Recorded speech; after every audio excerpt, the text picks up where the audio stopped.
gërëm samay confrères yi maître Aline Badara Fall maître Abdoulaye Tall maître Khadim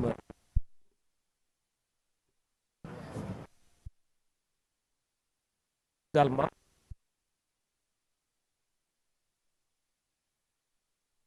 wax nañu tribunal ne Sidi il est vrai que juum na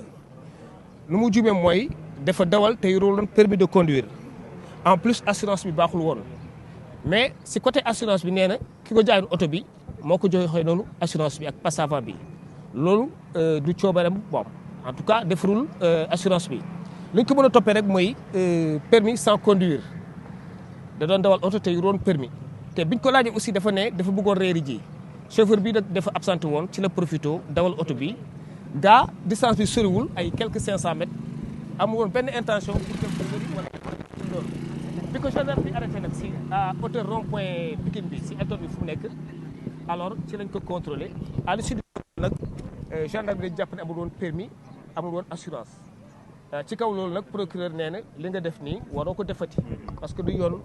vu sa statut chanteur la ñëpp la xam da nga war a joxe bon exemple parce que xale yi aussi dañuy roy si yow moom aussi wax dëgg yàllam ku humble la ku maandu la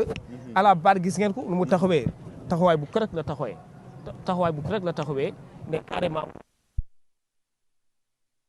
mu yore permis ak faux assurance. yéen a ngi demandé dispense de peine. waaw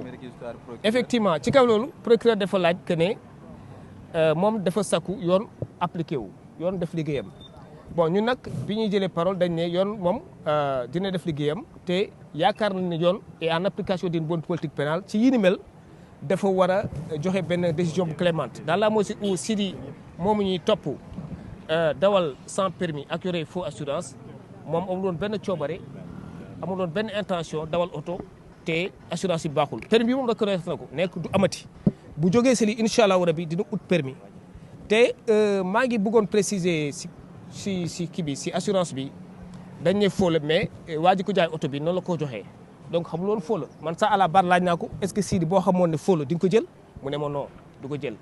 ma ne ko encore est-ce que boo xamoon ne faux la gendarme bi bu la laajee kayit yi est-ce que di ko présenter mu ne ma non mais mieux encore gendarme bi si boppam nee na Sidi vraiment ku modeste la dafa wàccee boppam parce que contrôle routine bi bu amee mais mënoon na ne moom artiste la voilà mettre en avant qualité artiste doog a joxe papier mais defu ko comme ñëpp dafa joxe papier yi te à la barre vraiment macha allah dafa am taxawaay bu rafet bu baadu bu correct nee na ci kaw loolu nañ ko jéggal du amati incha allah rabi. waaw permis boobu dañ ko joxoon Gambie lañ ko defaree permis boobu may na ko aussi mu dawal oto fu mu ko neex mais vous savez aussi fii dafa am législation boo xamante ni c'est très particulier dafa am ay conditions yoo xamante ni permis noonu nga ko war a yoree pour mën a dawal ici au Sénégal de toutes les façons soriwuñ si point boobu ce qui est constant c'est que amul woon permis parce que permis Sénégal fii gendarme bi moom lañ ko laajoon mais du moment amu ko dañuy jàpp ne conduite sans permis bi encore que une fois permis bi muy wax nekkul woon ci moom dafa ne permis bi dafa amul ku ko sàcc dañ ko sàcc ci kaw loolu aussi ma quand même dawal na oto bi sans permis bi ñu ko arrêté aussi carrément bu doon permis te assurance bi bi ñu ko laajee gendarmerie nee na assurance bi baax na constitué par le sieur Sidi Diop que j'ai défendu alors nous étions 5 avocats à l'avoir défendu aujourd'hui nous venons de finir les plaidoiries vous étiez dans la salle en tout cas certains parmi vous étaient dans la salle et vous êtes sans savoir que madame le procureur de la République a pris la parole en demandant à ce que la loi soit appliquée.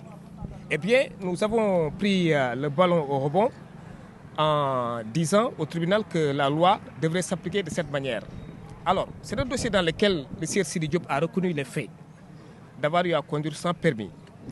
Et vous avez vu qu'à la barre du tribunal, il a présenté ses plates excuses. Mieux, il a pris l'engagement solennel de ne plus refaire les mêmes faits, les mêmes actes. Les mêmes actes n'allaient pas se reproduire. Alors, il va prendre toutes les dispositions nécessaires à la délivrance des permis de conduire pour qu'ils soient en côté. On plaidait dans le même sens, la clémence. Nous sommes là pour défendre notre client dans la mesure du possible.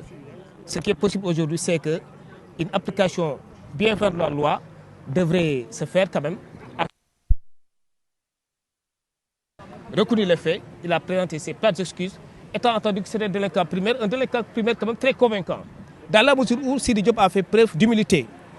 Un des enquêteurs m'a confié que le sieur Sidi Diop est une personne très humble. Dans la mesure où lorsqu'il a procédé à son arrestation, il n'a pas eu à se présenter ou à mettre en avant sa qualité d'artiste, connu et reconnu, mais tout simplement il a eu à présenter plutôt les pièces afférentes à la circulation du véhicule. Alors parmi lesquelles pièces, il y avait une assurance, une police d'assurance quand même,